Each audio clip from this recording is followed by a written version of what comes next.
Geordies, welcome back to the channel. Hope everyone's well. And with 2 days left of the transfer window, there's finally been some news surrounding Newcastle United. It's more outgoings than it is incoming. So we're going to break it all down. We're also going to look ahead to this fixture this Saturday, 3 p.m. as Newcastle United continue their unbelievable performance against Southampton as they take on Fulham at St James's Park. Let's start with one confirmed outgoing, and Newcastle United have confirmed the departure of Miggy Almiron.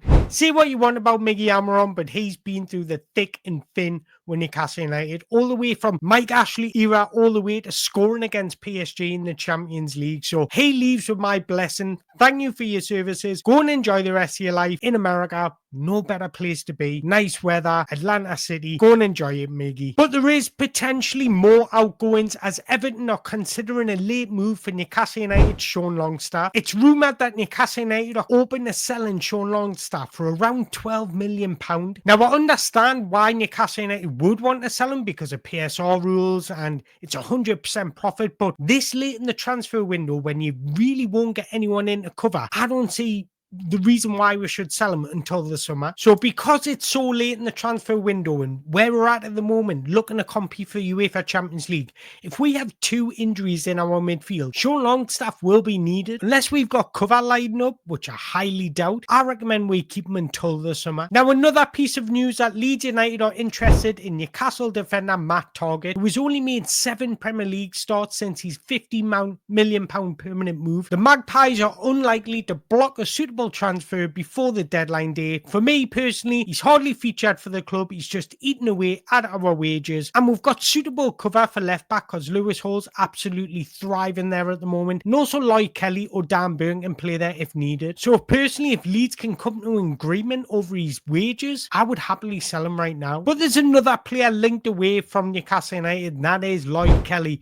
Both Borussia Dortmund and Marseille are interested in the centre-back. This is quite similar to the Sean Longstaff situation. Unless he can get cover, I wouldn't sell right now. Come the summer, it's a different story. But if we are going to be selling Matt Targett, I would not sell Lloyd Kelly because one injury to Lewis Hall and he will be needed. Now, in terms of incomings, this is a transfer I can get on board with. Newcastle United are interested in Bournemouth centre-back Ilya Zebrani. Now, to me, this looks like a suitable long-term solution to replace Fabian Schär. I actually really like Zebrani, although Dean Huijsen's getting a lot of hype this season, and rightly so. Zebrani is a terrific defender. He's got the combination of physicality, ground duel wins, as well as good technical ball playing ability. Zebrani is somebody I've had on my radar since 2021, so I would absolutely love for him to put a black and white shirt on, but I'm not one of those entitled fans like those Arsenal fans who are crying for Alexander Isak. I actually respect Bournemouth. They're on good trajectory, so it's not going to be easy to prize him out of Bournemouth, but in terms of quality and profile wise, he definitely suits everything about Eddie Howe, and he showed us at St James's Park just how good he was when he kept Alexander Isak quiet. But to be honest, I would definitely recommend Zebrani or Dean Huijsen at St James's Park. But in the mix of all the transfer news, we do need to continue playing games of football, so I'm going to look ahead to Fulham at home this Saturday, 3 p.m. And I'm going to look at what to expect from Fulham, but also what to expect from Newcastle and how this game will play out. So Fulham's style of play is they often play in a 4-2-3-1 with a double pivot in midfield and 4 expressive attackers. Now, you don't need me to tell you this. Fulham's fullbacks are known to provide width and get forward to create chances. Now, down that left-hand side of Fulham, that's their danger area.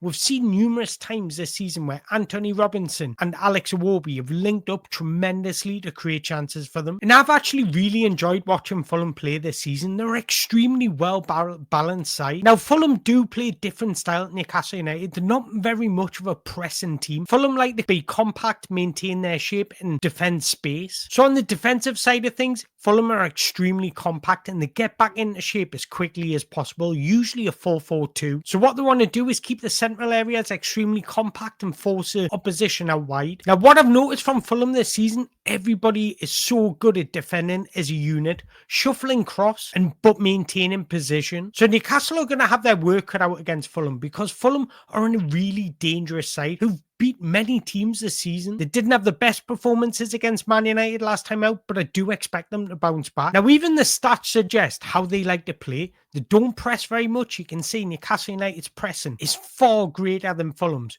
but they do defend well and they do try and catch her on the counter attack. So this is something that we're going to have to be wary of. I like Emile Smith-Rowe receiving the ball in the pockets on the half turn. He's a link-up man. He connects everything. So we need to be wary of that. And I'm sure Tonali will do a job on him. But as you can see on the screen, Fulham attack nearly as much as Newcastle United, but they keep the ball better. They've got very good ball players who like to keep the ball, dictate play, and just keep the ball moving throughout the 90 minutes. Now, when I talk about Fulham, they're such a steady side. They're capable of beating anyone, and that's shown this season. As you can see, they're sitting 10th after 11 games played, and that's really respectable for Fulham. And if we'll have a look at their away form, again, the 10th, they're just a mid-table steady side. And that's not a criticism, because there are a lot of sides underneath them that would wish they were where Fulham were. Away from home, they've scored 16 goals, conceded 13 goals. So it's not going to be an open, expansive game. I expect a very difficult game. And if you look at some of the teams that they've played and beat, by the way, they beat Chelsea away from home. I thought they were unlucky against Man United. But if we go back, they drew with Arsenal, they drew with Tottenham away from home, despite having a man sent off, beat Brentford at home, won away to Palace. They were narrowly beat away to Man City. They drew away to Liverpool. So what I'm trying to say is Fulham are a dangerous side. They're going to cause us problems.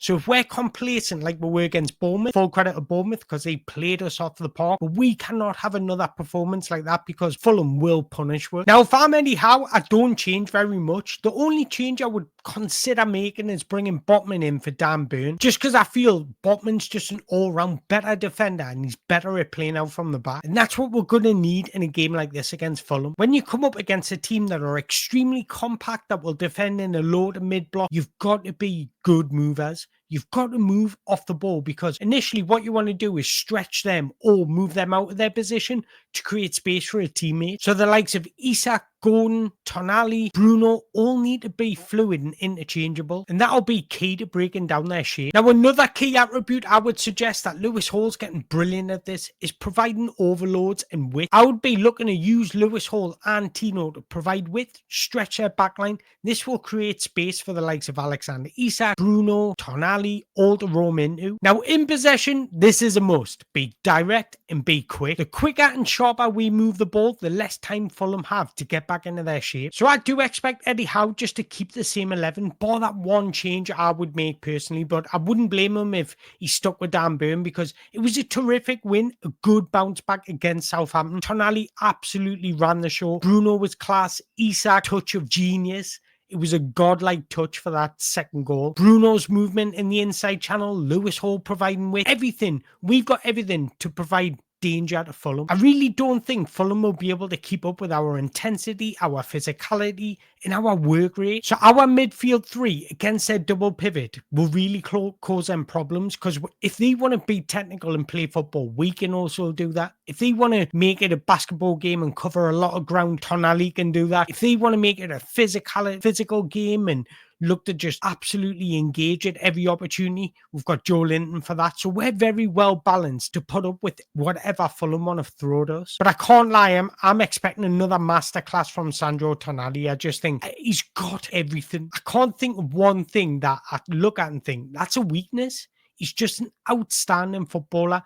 And then when you put him with Bruno, Isak, Gordon, even Murphy, it just complements each other and they're all bringing the best out of each other. Because of what happened against Bournemouth, I'm expecting Newcastle to fly out the blocks here, especially with a home crowd behind them. And do you know what? I'm going to put it out there. I'm going to go Newcastle 2, Fulham 0. But I want to hear your guys' thoughts. I want to hear your thoughts about the transfer news, but also about this game coming up, because I actually think it's an important game. Because if we win this game and Man City get beat away to Arsenal, which is very likely, we'll go above Man City into third. So this is a very important game for Newcastle United. But I want to hear your predictions. Drop your predictions in the below. Before you leave this video, don't forget to hit the like button, hit that subscribe button. Until next time, away the lads.